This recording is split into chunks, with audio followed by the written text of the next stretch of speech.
Hey ladies and gentlemen, welcome to our next note sheet, which is Unit 1, Note 3-C, point slope form. So this is kind of similar to slope-intercept form, just a different way of looking at graphing a line. It really means the same thing, it just looks a little bit different. So first of all, here is that form. Okay, so y minus y1 is equal to m times x minus x1. Okay, so x1, y1 is a point on this line. It doesn't matter what point it is, just that it's a point on that line. Alright, so when is this best used? Well, this is best used to write linear equations when you're given a point and a slope or 2 points. And that makes sense. The name makes sense. Point, slope. So if you have a point and you have a slope, point-slope form is a really good way to go about using that. So make sure you have this chart written down. I'm going to move on in the video, so pause it if you need to finish writing it down. Alright, let's take a look at number 1. So let's just put these equations in point-slope form. Okay, pretty straightforward. So we have this form. Y minus y1 is equal to m times x minus x1. Now I'm going to show you something a little bit different. I kind of have a trick that I tell my students when they're doing point slope form. I tell my students, okay, kind of look at this as a puzzle. So kind of look at it this way. So we have y, and then we have a blank spot. And in here I'm going to put the opposite of the y coordinate. That's what's going to go in there. And then here we're going to put our slope. And then here in the puzzle, we're going to put the opposite of our x-coordinate. So I'm just going to plug things into that. So I know my slope is -6. Whenever you see m is equal to, that typically represents a slope. So we have -6 here. Then the opposite of my y-coordinate goes here. Well, I have a +2, so I'm going to write this as -2. Then here, the opposite of my x, I have a +9, so I'm going to write this out as -9. So just to write this out clearer so you can see it, we have y minus 2 is equal to -6 times x minus 9. Now I just want to take the time to point something out to you. Just because this doesn't mean y times a -2. That actually does mean y minus 2. It is a subtraction symbol, or it will be an addition symbol in the next problem. Okay, so let's go ahead and set up that puzzle here. So we have a y, and then in there I'm going to put the opposite of the y coordinate. I'm not going to keep writing it out. You can always reference back over here if you need to. Then here I'll put my slope. Then I have x, and then I'm going to have the opposite of the x coordinate. So let's go ahead and plug in our puzzle. So for our slope, we have 2. So this 2 is being multiplied by that parenthesis. Okay? So then our y coordinate is a -3. Now I need to plug in the opposite of my y coordinate, which is going to be a +3. Okay, notice I put a plus sign. I didn't just write y3. I actually wrote y plus 3. Here I'm going to put the opposite of my x coordinates. I'm going to put y plus 2. So taking it out of the puzzle, I have y plus 3 is equal to 2 times x plus 2. Okay, let's take a look at number 3 here. So for number 3, we're going to go ahead and again, we're going to plug it into our puzzle. So let me just set that up. Okay, so if you prefer to look at it and just write it in looking at this without doing the puzzle step, that's fine. But for some people, they kind of need that extra step. So we have y, and first let's plug in our slope. So again, that's being multiplied. That's hard to see. That's not much better, is it? Ooh. So let's do -2/3 here. Here we're going to put the opposite of our y coordinate. Since it's -5, I'm going to write +5. And since it's +2, I'm going to put -2. So my point slope form then is y plus 5 is equal to a -2/3 times x minus 2 for our final answer. I'm going to go ahead and have you guys try number 4 on your own. Remember, set up the puzzle if you need to, okay? Set up that puzzle if you need to. Alright, let's take a look at this next part, which is writing an equation of a line in point slope form given that we only have 2 points. So we're going to have to think all the way back to the beginning of this note section. So we have to think all the way back to 3a. So what we're going to do is we're going to use that slope form, which is y2 minus y1 over x2 minus x1. Now remember when we did that, we labeled out our points, x1, y1, x2, y2. So let's go ahead and plug it in. So we have y2 minus a -12, so y2 minus y1, that's going to become plus a positive, over x2 minus x1. So 4 plus 12 is going to give me 16. 8 minus 4 is going to give me 4. 16 divided by 4 is just 4. So now that's my slope. And you're saying, okay, Ms. Howard, great, I have a slope, but I also need a point. Well, guess what? You got two of them. Okay, so just pick one. You could use this one, or you can use this one. I would accept both answers. So let's start with that guy right there. So let's go ahead and let's just use point-slope form now. So here, we're going to put our slope. Now I'm going to use this point here. So the opposite of my y-coordinate, the opposite of negative 12, is positive 12. The opposite of positive 4 is negative 4. So this is our point-slope form, and let's just write it out without the puzzle so we can see it clearly. So we have y plus 12 is equal to 4 times x minus 4. So if you think I went a little quickly through that, go ahead and rewind the video a little bit, watch it again. So all I did was calculate the slope, and then I plugged that slope in, and I picked one of those points and did the same thing that we have been doing.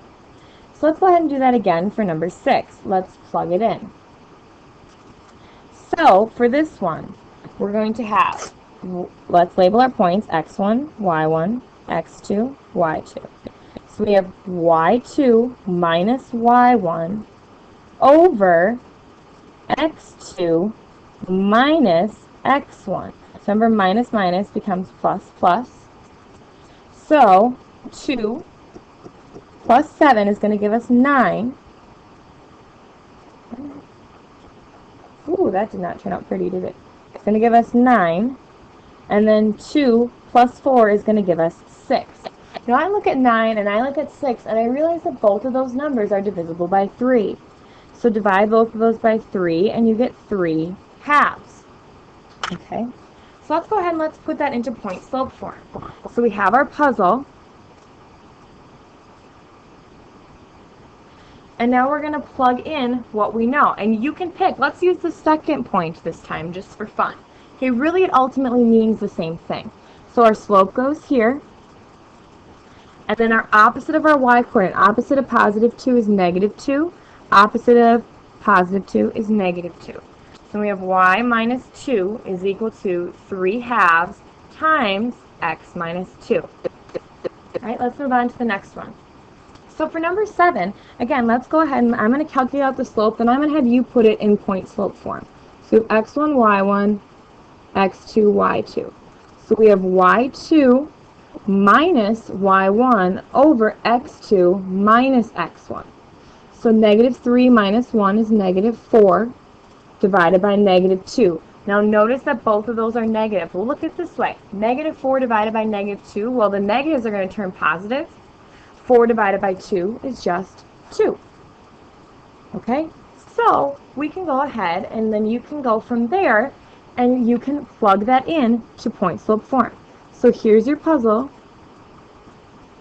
And go ahead and do that using this for your slope. I want you to go ahead and I want you to do number 8 entirely on your own. Now, if this is something that's tough for you, if you're struggling with it a little bit, then go ahead and ask me for help, okay? I'm here for a reason, so even if you're using the video, I am still more than willing to help you, okay? All right, let's take a look at this one.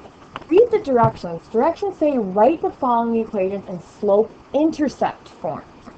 So we have to kind of figure out how we're going to do that, okay? So first thing I'm going to do, I see that I have a slope and I have a point, okay?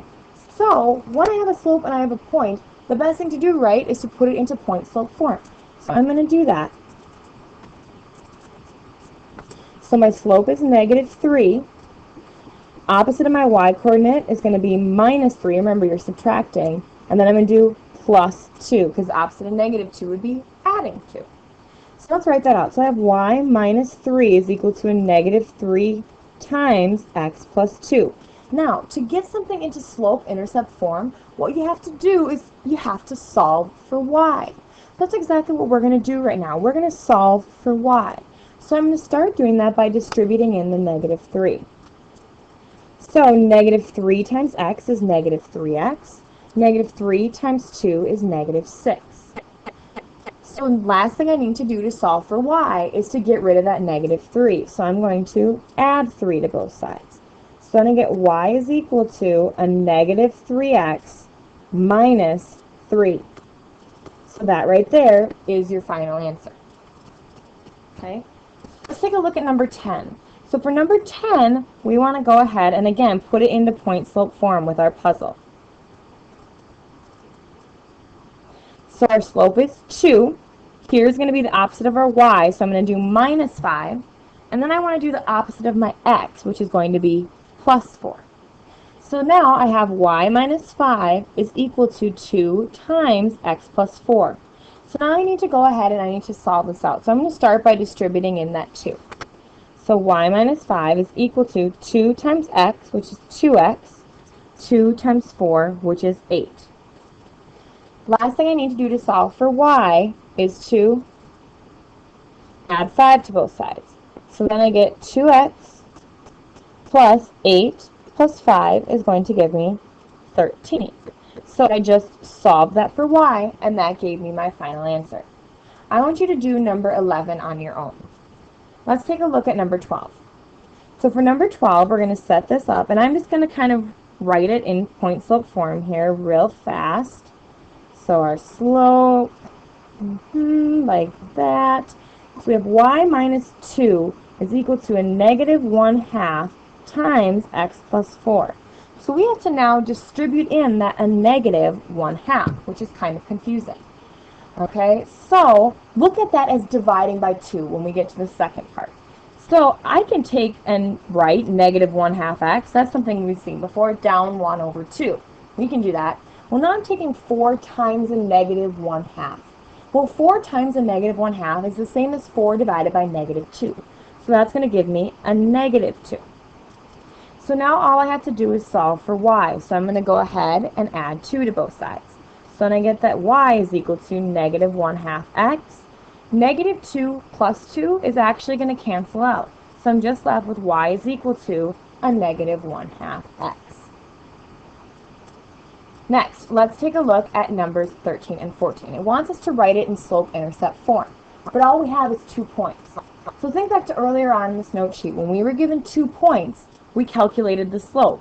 So that's what we're going to do first. We're going to calculate the slope. So this one's going to have a lot of steps in it, but I know you can do it. So we're going to do y2 minus y1 over x2 minus x1. 5 minus 1 is 4. 2 minus 0 is 2.